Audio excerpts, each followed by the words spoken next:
الحقوني يا بنات، لقيت جوزي داخل عليا بشنطتين وكل شنطة مليانة كوارع. فضلت أقلب فيها يمين وشمال، لا دي مش الكوارع العجالي بتاعتنا، ايه الكوارع الغريبة دي؟ قال لي بقى ما تعرفيهاش وعاملة نفسك أشطر الشطار، دي اللي تاكليها صحتك تزيد وركبك تبقى حديد. يلا بقى وريني شطارتك وشوفي هتعمليها لنا ازاي. اسكت بقى؟ لا ما اسكتش، رحت عاملاها له بالطشه وعليها كمان حله محشي معتبره.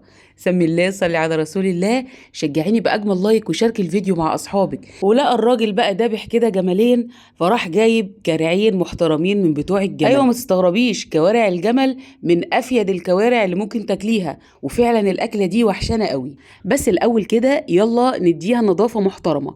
بحط بقى شويه دقيق وجنزبيل وملح وعصير ليمون، وابتدي افرك فيهم بايديا كويس كده عشان الزفاره تطلع، اي شعره مستخبيه، اي حته غامقه مش عجبانه تطلع.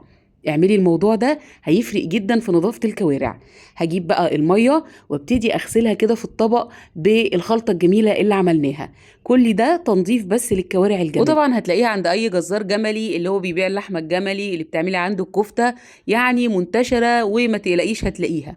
دلوقتي بقى هصفيها، خدها اشطفها كويس قوي.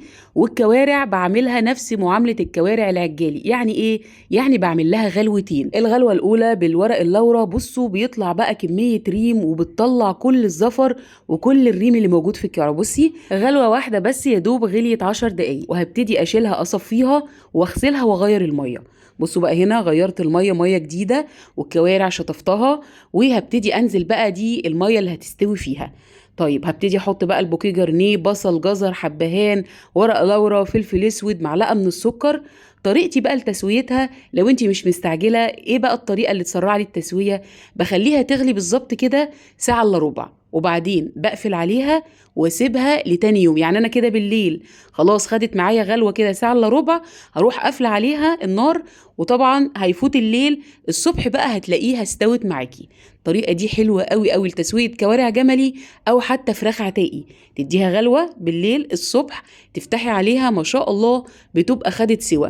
بس تشغلي عليها النار كده تاخد غلوه نص ساعه الصبح، هتلاقيها مستويه معاكي ودايبه. واحط لها بقى الملح كده في اخر 10 دقايق. شايفين ما شاء الله استوت ازاي؟ ده تاني يوم الصبح، ما خدتش بقى ايه نص ساعه غلوه الصبح. لكن لو انت مستعجله وهتعمليها في نفس اليوم هتقعد معاكي بقى 3 4 ساعات، لانها بتاخد وقت في التسويه. وفي حله الضغط هتاخد معاكي ساعه واحده بس. بصوا من افيد انواع الكوارع اللي ممكن تاكلوها، والله دكتور العظام كان كاتبها عشان تقوي الركب. حتى والدتي مشيت على قرص معين كده، كانت لازم تاكل منها في الاسبوع مرتين، فكنا بنسويها ونعينها كده في علب في الفريزر على قد الوجبه وتطلعي تاكلي منها. وده اللي انا هعمله النهارده، لان ما شاء الله دول كرعين كبار. دلوقتي بقى انا هعمل الكوارع بالطشه، زوجي بيحبها قوي، فتعالى اقول لك طريقتها.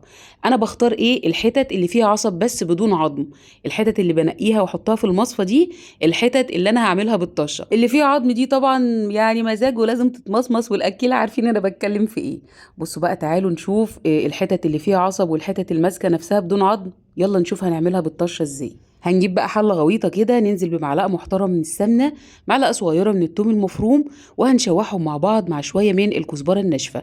مفيش اول ما التومه تصفر هنجيب بس كده معلقه من الخل ونطش بيها التومه.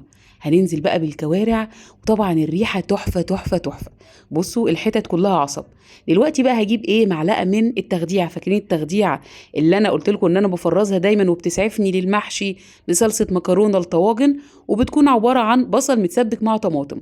تمام. لو انت ما عندكيش طبعا التخديعه دي وما عملتيهاش معانا، يبقى دبلي بصلايه على بشر طماطمتين وابتدي انزلي بالكوارع عليهم. دلوقتي بقى احط الملح والفلفل الاسود، ما بحطش اي توابل تانية.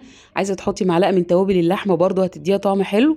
ويلا بقى ننزل باحلى كوارع في الدنيا بالصلصه والطشه. ايه الجمال ده؟ ريحتها خطيره، يعني الناس اللي بتقرف من كوارع الجمل بجد هيعشقوها بالطريقه دي. عملت بقى جنبها محشي ورق عنب طاجن كده في الفرن، وعملت كمان محشي بتنجان. بس الصراحه سقيتهم بشوربه فراخ مش شوربه الكوارع، لانها دسمه جدا، يعني تتشرب بالليمون وده افضل وضع ليها. حبايب قلبي اتمنى تكون الطريقه عجبتكم. هاتوا الكوارع الجملي جربوها بالطريقه دي هتعجبكم.